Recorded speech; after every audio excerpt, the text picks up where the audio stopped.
Bonjour tout le monde. Alors, aujourd'hui, on parle du livre 101 perles méconnues d'Europe.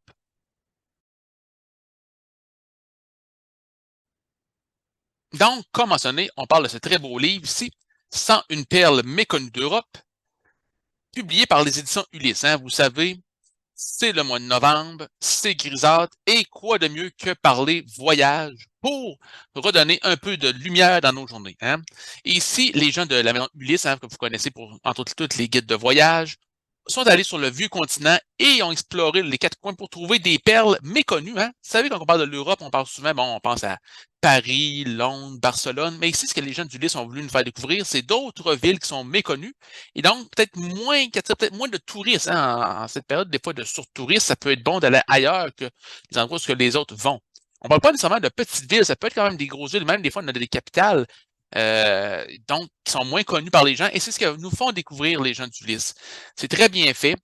Pour chacune des destinations, bon, dans le fond, les 101 villes ont été divisées en 5 chapitres. On dit, bon, lieux d'art et d'histoire, écrins où ils font bon vivre, trésors médiévaux, Éden discret et bijoux naturels cachés, et enfin, joyaux insolites et lieux étonnants.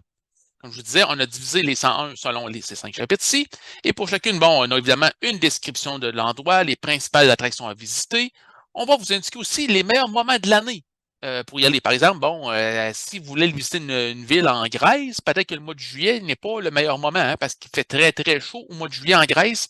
Peut-être mieux d'aller à l'automne ou au printemps. Donc, on va vous indiquer vraiment les meilleurs moments pour visiter et aussi là, les incontournables que vous devriez faire avec les incontournables que vous devriez visiter si vous allez sur la ville.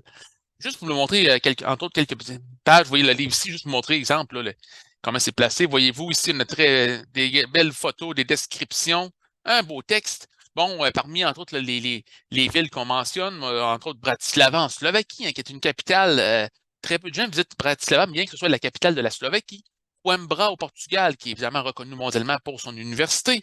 Zagreb, qui est la capitale de la Croatie. Neuchâtel, qui est en Suisse ou encore Bergen, qui est en Norvège, sont tous des villes que vous apprendrez à mieux connaître grâce aux villes, souvent grâce aux livres, 101 perles méconnues d'Europe des éditions Ulysse. Sur ce, je vous souhaite un très beau mois de novembre.